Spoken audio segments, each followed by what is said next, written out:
This is the 2025 Honda Rebel 300. Okay.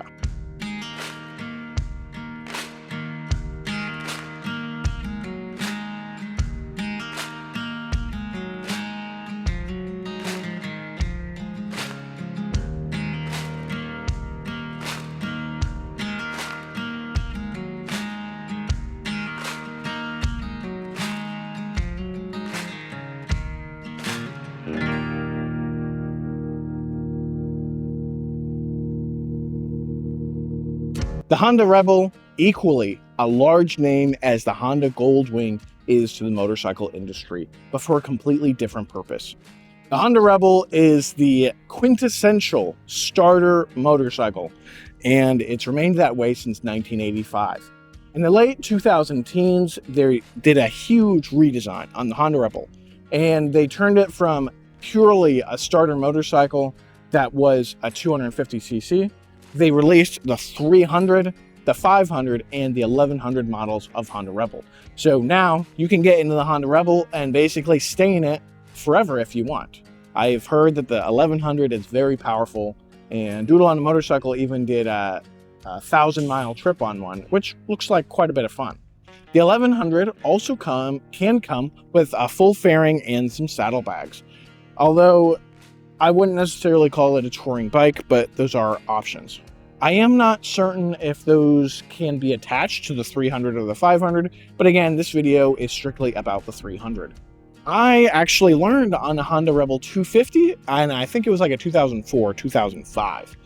And, you know, it's just a standard small cruiser. I really think the early Honda Rebels, they're almost indistinguishable from other 250 motorcycles. And it's a very standard, very normal looking motorcycle for that time. Now, I'm going to review this video. I have already compared it to my Goldwing in the video last week, but I am going to review this video not as someone who's been riding for 8 years, but as someone like, what is the purpose for this motorcycle? I'm going to rate it for that purpose. And I think that's the only way to do it. I wouldn't buy an adventure bike and rate it low because it's bad on the track.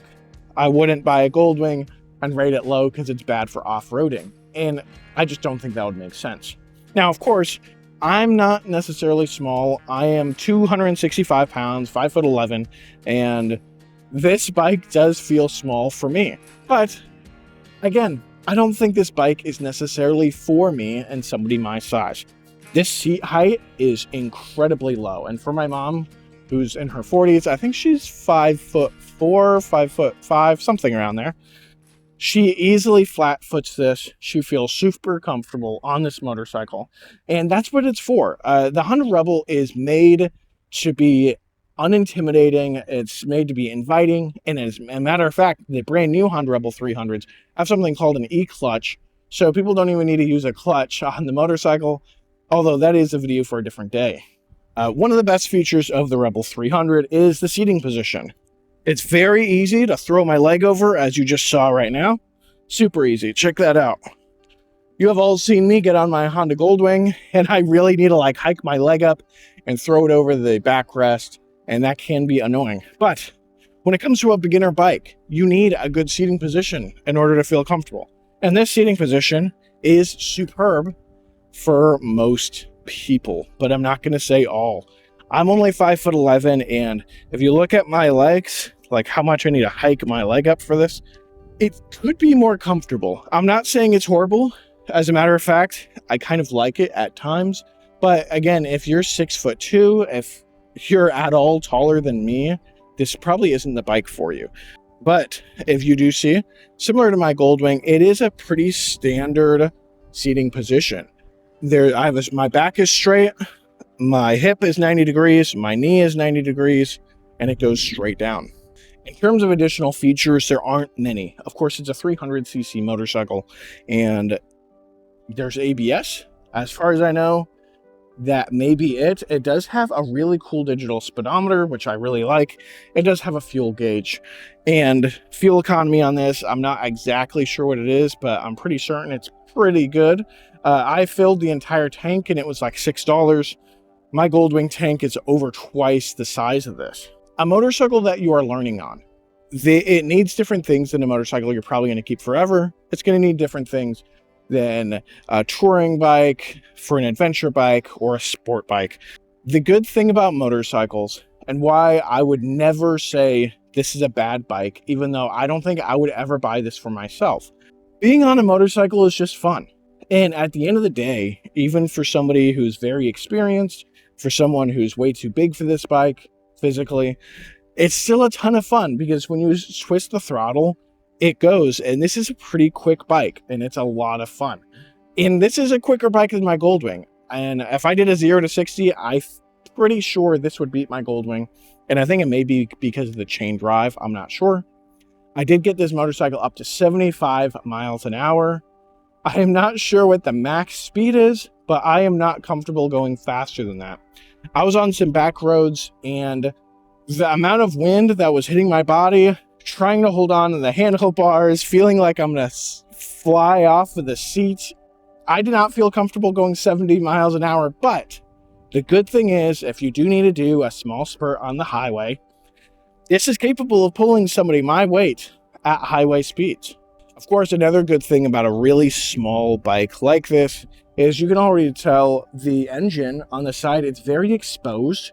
I have not personally done work on this, but it looks and appears as if it would be very easy to do maintenance. The tires are fully exposed. The brake calipers are exposed. On my Goldwing, to get to those brake calipers, I need to remove my saddlebags. It is a huge ordeal. Of course, this is also a 2020, it might be a 2024, but 2024, 2025 Rebel. Everybody's going to work on it.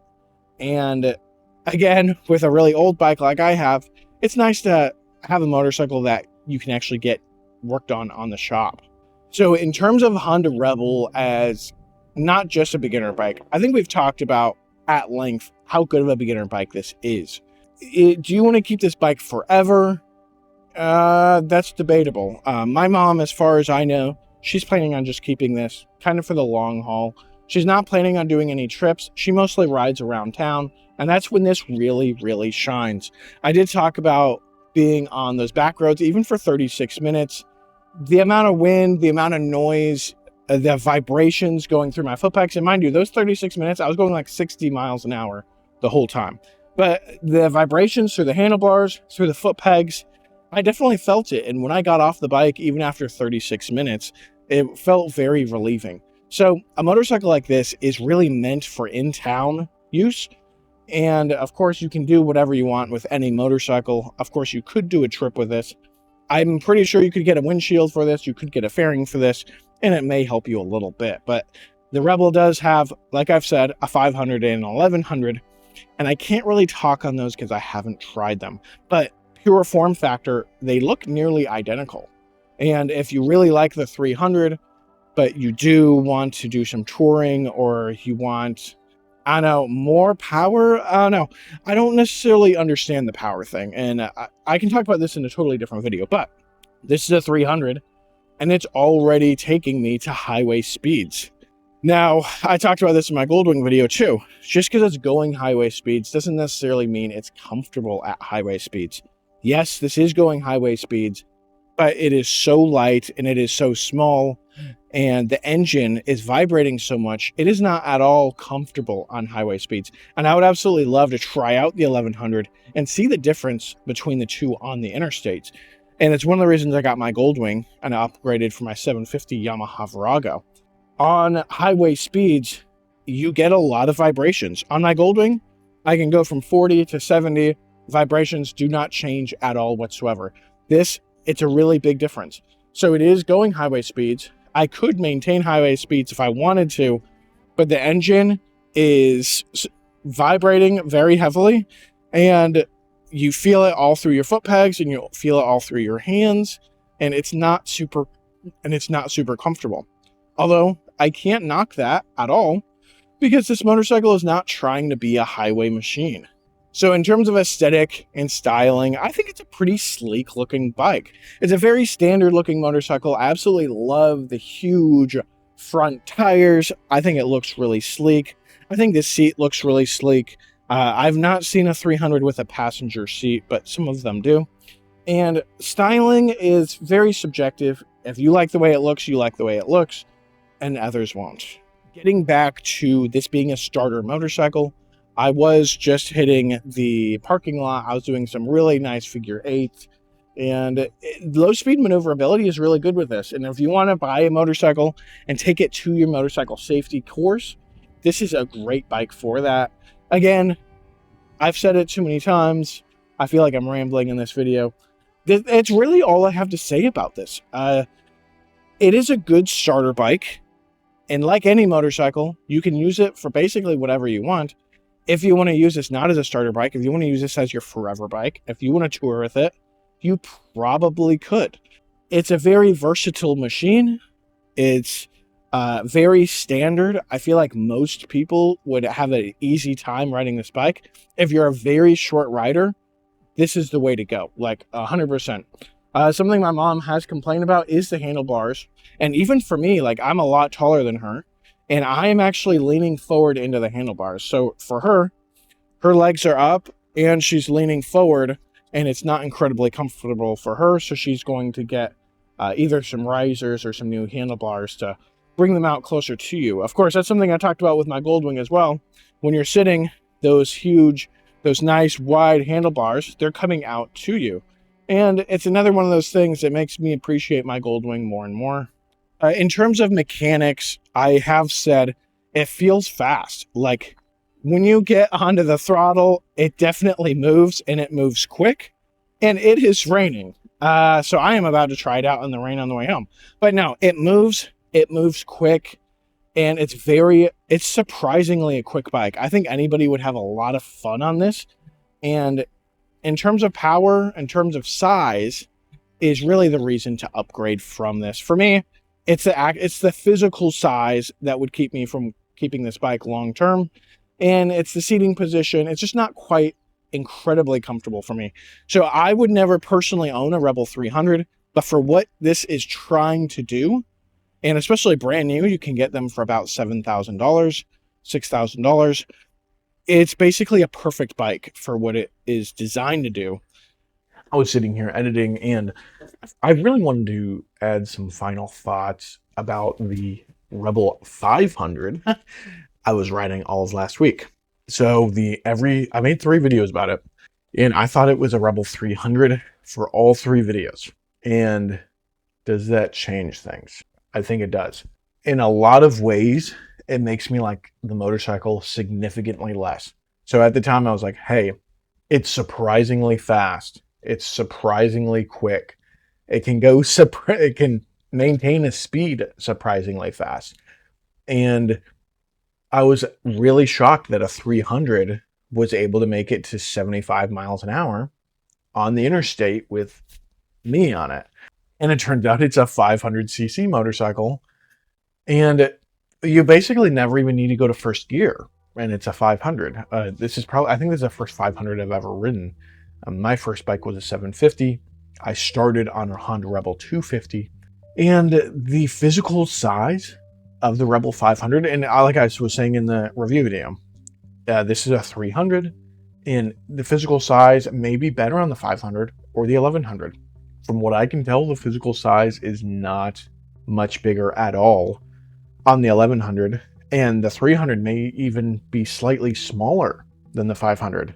And if the 300 is at all smaller than the 500, for me, it's probably not at all worth riding. I don't think I would ever ride a Grom, and I don't need a huge bike, but the naked bike I'm going to get my Honda Goldwing GL 1000, right? And I've ridden an 1100, and that seating position and that size for a naked bike, I think is incredible. One good thing I do like about the Rebel 500 still, though, overall, the seating position is generally comfortable, but for a 500, it feels like a toy. Like, it feels like I'm on a bicycle. It is so light. The 1100 comes with cruise control, and I could not imagine taking a bike that small and that light and trying to take it on the interstate for long periods of time. Like, last Friday, I uploaded a video where I took the Rebel on the interstate, and it was terrifying. Like, I felt like I was going to fly off, It felt wobbly. There was so much wind hitting me. It was so uncomfortable and it was so scary. I could not imagine taking 1100 on the interstate. Um, yeah, I don't know. I think it's just because of how light the bike is. But in conclusion, would I have this as a second motorcycle for fun to rip around town? Possibly. I think so. Maybe the 1100, but would this be a fun bike to have as a second motorcycle to rip around town? Yes, 100%. If your goal with getting a Rebel is to have a second bike that's small and nimble, just to have fun, rip around town, maybe commute, maybe it's 100 degrees and you really don't need a windshield, go ahead. I think the Rebel is a great bike. If you're a brand new rider or if you're a really short rider, I think the Rebel can also be really great. But I think there's better options, and I really do. I just think there are better options. Like I think a 650 Vulcan or 600 Honda Shadow. I think those are really phenomenal bikes too. And I will be reviewing a 650 Vulcan on the channel soon, so stay tuned for that. But if you want this as your main bike and you're not a brand new beginner, I would pass. I would get a different cruiser. I would get something more comfortable that's better for your legs. I would get something where you're not leaning forward. If I have a cruiser, I do not want to be leaning forward. Absolutely not. Like, I want the handlebars coming out to me. I want to either sit straight up or I want to be able to lean back just a little bit. And that's just how it is. Anyways, guys, thank you for watching. I'm going to go ahead send it back to him for the outro. And I hope you guys, if you guys have a Rebel or if you're considering getting one, go ahead and comment below and let me know what you think. And I'll see you in the next one.